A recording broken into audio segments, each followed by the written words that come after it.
Bueno, señoras y señores, bienvenidos a Real Talk. Gracias por estar con nosotros. Hoy tenemos al doctor Julio González. Bienvenido, hermano. Gracias, hermanito Sandy. De verdad que para mí es más que un privilegio venir acá a este escenario de tanta importancia y tanta prestancia a nivel de las redes sociales, Real Stop. Y bueno, hoy tenemos tema de mucho interés para en las redes sociales y todo lo que es relativo al tema de Twitter. Así es. Y es la venta, la posible venta y ya prácticamente segura. Ya se ha concretizado. Exacto. De Twitter. Creo que simplemente hay un tema de una visión que tiene Elon Musk con el tema de las posibles reglas que tiene Twitter y que probablemente la posición de él quizás no se ha hecho pública, simplemente ha enunciado que quiere que Twitter pues sea más democrática, pues haya más espacio de participación y que la misma constituya en un elemento eminentemente democrático y que allí exista una verdadera participación. Pero antes de entrar en ese espacio... Sí, si me permite, vamos a hacer una especie de cronología de los hechos. Realmente ya Elon Musk, que es el hombre más rico del mundo, se había pronunciado en base a la red social Twitter hace varias semanas, diciendo que las reglas de Twitter no estaban claras en cuanto a sus políticas, de las reglas en sentido general, y que también diciendo que el algoritmo de Twitter debería ser público y que Twitter no es 100% transparente como lo debería ser. Entonces, luego de eso, hizo una oferta a Twitter y se convirtió en el accionista minoritario, el accionista individual mayoritario. Creo que un 9%. 9.2 de las acciones. Exacto. Incluso superando a Jack Dorsey, que es el fundador de la red social, que tiene 2.25%, si no me equivoco. Exacto. Hay que decir también que a partir de este ofrecimiento que le ha hecho y ya una concretización, las acciones han subido, las acciones de en la bolsa, en la bolsa de valores, que se tornaban sobre un 70 y ya están por encima del 80. Exacto. Luego de eso le envía una carta con una oferta para comprar la mayoría de las acciones de la compañía, el 100% de las acciones, y le dio 11 días prácticamente, diciendo que sí, que en esos 11 días no aceptan la oferta, entonces él declinaba de la compra de la plataforma. Twitter ha aceptado, ha admitido la venta en sentido general, y esto va a traer una serie de repercusiones interesantes que yo creo que pudiéramos debatir en pocos minutos. Claro, y una de ellas yo diría que no solamente la de Donald Trump, que fue en un proceso electoral donde él había denunciado que era un proceso viciado. Incluso él decía que él había ganado las elecciones y se había, en un momento determinado, se había constituido, él había anunciado que había ganado las elecciones.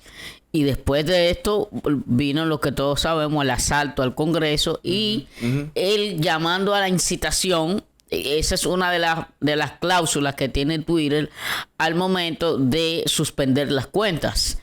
Porque el algoritmo de Twitter establece también el tema de la incitación a la violencia, del tema de trata de blanca y otros aspectos que por medio de mensajes, ciertamente, porque en esto lo que, a mi lógica, lo que plantea las reglas, no solamente de Twitter, de Facebook. Hay un desequilibrio. Hay un desequilibrio. Lo que se percibe es que la plataforma promueve más el progresismo, en ese progresismo que yo no creo, porque es una especie de libertad y de propagandas de ideologías a las cuales no son aceptadas en sentido general, que cuando tú la contradices, entonces te sancionan a ti. Es correcto, y se ha evidenciado muchas injusticias, tanto así que se hizo público una trabajadora que estuvo en Facebook, tuvo una situación con el actual presidente de Facebook, y ella salió dando unas declaraciones de cómo había una discriminación que en su momento se vendía como algo como sutil, pero que ciertamente se demostró que la forma en que opera el algoritmo de Facebook es posible que sea muy similar a la que opera Twitter. Y esta es parte de las reformas que quiere hacer Elon Musk ahora mismo con la compra de en 44 mil millones de dólares de la plataforma Twitter. Tú mencionaste un punto interesante. Tú lo mencionaste primero, pero vamos a profundizarlo de segundo. Es el tema de Trump. Lo de Trump, en dado caso que se le devuelva la cuenta de usuario, va a representar un cambio importante en la plataforma, porque no es solamente Trump, es lo que representa todas las personas que le han inhabilitado la cuenta por situaciones de promociones ideológicas que para Twitter no son aceptadas. Yo creo que entrarían en ese paquete de que se les revise su cuenta. Pero hay que decir, la plataforma en sí, acuérdate que Donald Trump en principio tuvo una sanción. Porque eso tiene un debido proceso. Ciertamente, la plataforma de Twitter no le va a cancelar la cuenta a Trump de un momento a otro porque en ese momento Jack Dorsey estuviera molesto con él o no quisiera que él fuera presidente de Estados Unidos y le cancele la cuenta. No, vino por una constante irregularidad de la utilización de la plataforma según las políticas de esa plataforma, y evidentemente que hubo una sanción mayor. Si usted continúa en el mismo error, pues se supone que habrá una sanción mayor, y eso fue lo que ocurrió con él. Ahora, habría que ver hasta dónde llega el derecho de la libertad, porque es un derecho evidentemente que, como todo derecho, conlleva una regulación. Sí, yo no estoy de acuerdo contigo. Porque si el derecho de la libertad no es regulado, entonces se convierte en un libertinaje. Pero está bien, pero la pregunta aquí es ¿hasta qué punto un suprapoder, una empresa privada que tenga un suprapoder hasta delimitar a un presidente? O sea, estamos en un tema Sandy, es que hay algunos puntos que tenemos que analizar. Porque si al hombre más informado del país, porque yo no creo que un presidente, y no es una apología a Donald Trump, porque al contrario, estoy contrario a muchas de sus propuestas y muchas de sus cosas, pero yo entiendo que la libertad de expresión debe ser equilibrada y permitirle a todo el mundo que exprese sus ideas. Sí, pero hay que ver también la calidad de la información que tú subes a las redes. Podemos ver hace poco una joven que vio cómo se crea un veneno. O sea, cómo tú puedes, a nivel, se puede ver, ¿verdad? La joven en un video vio cómo se puede crear un veneno, y ella lo creó y se envenenó.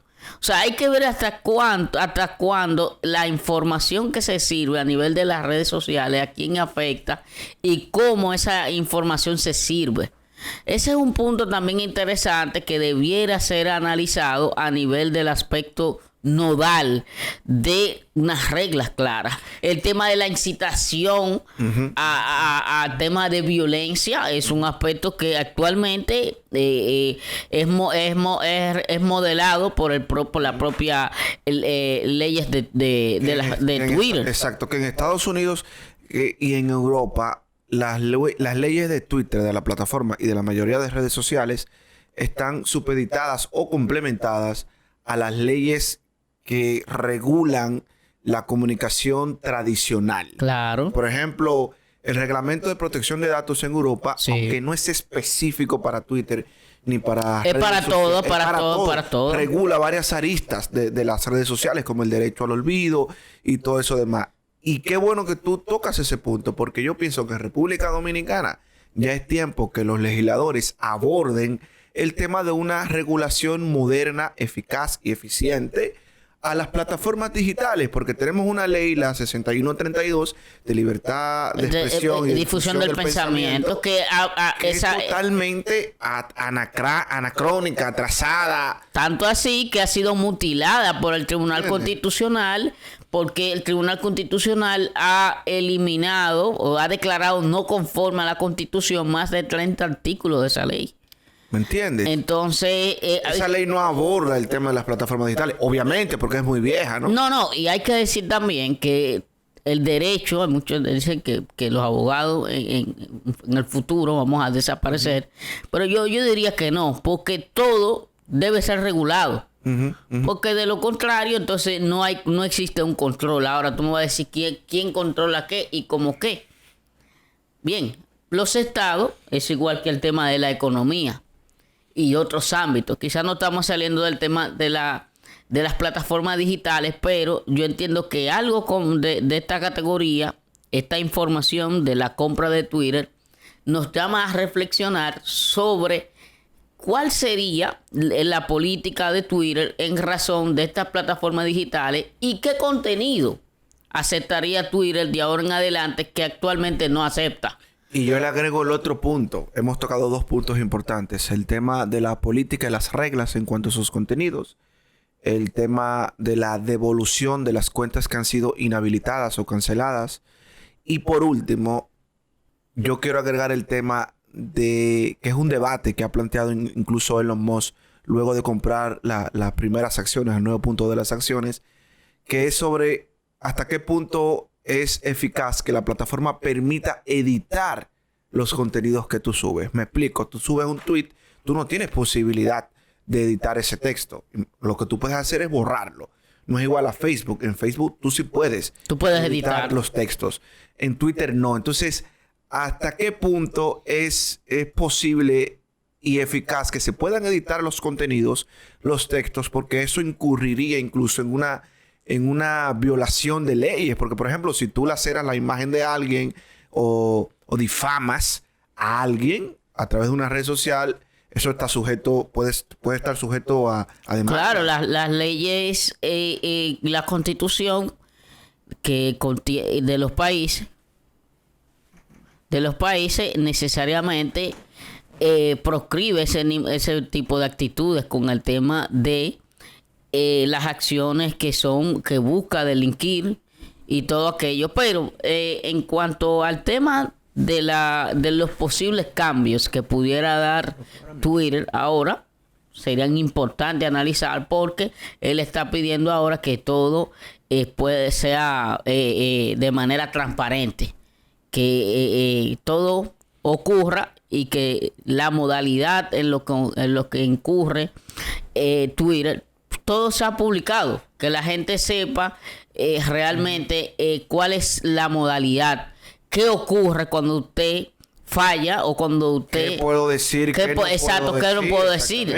¿Entiendes? Eso es parte de lo que yo creo que puede decir. Ahora, según lo que nos está ofreciendo... y lo fácil también. Elon Musk. Pero hay que decir también, y este es un punto final que quiero decir del tema, es el hecho de que él... quizás contradiciendo su propio discurso de compra, ha bloqueado muchos usuarios que han externado posiciones contrarias a las que él ha hecho en Twitter, en su cuenta personal. O sea, que hay una contradicción entre lo que él quiere exponer en la plataforma que quiere comprar y en la utilización de su cuenta personal. No hay una contradicción. Oye, ¿por qué? Porque una cosa es la sanción de la plataforma en sí y que tú como usuario, sea en tu cuenta, que tienes el derecho de hacer lo que tú quieras con tu cuenta, puedas eliminar a un contacto o bloquearlo. Fíjate que en el caso que tú acabas de plantear, la plataforma no ha inhabilitado al que hizo el comentario que a él no le gustó. El que lo inhabilitó y lo bloqueó fue él, porque a él en su cuenta no le gustó, pero la plataforma le permite a todo el mundo hablar. Entonces, ¿dónde están los dotes de libertad que él plantea? Ahí están, que la plataforma le permitió al que tenía una idea contraria a él, la plataforma le permitió que lo rebatiera a él y no lo sancionó. Es simple. No me convenciste, pero seguimos en la próxima. Señoras y señores, hasta el próximo episodio. Sandy Sabiñón.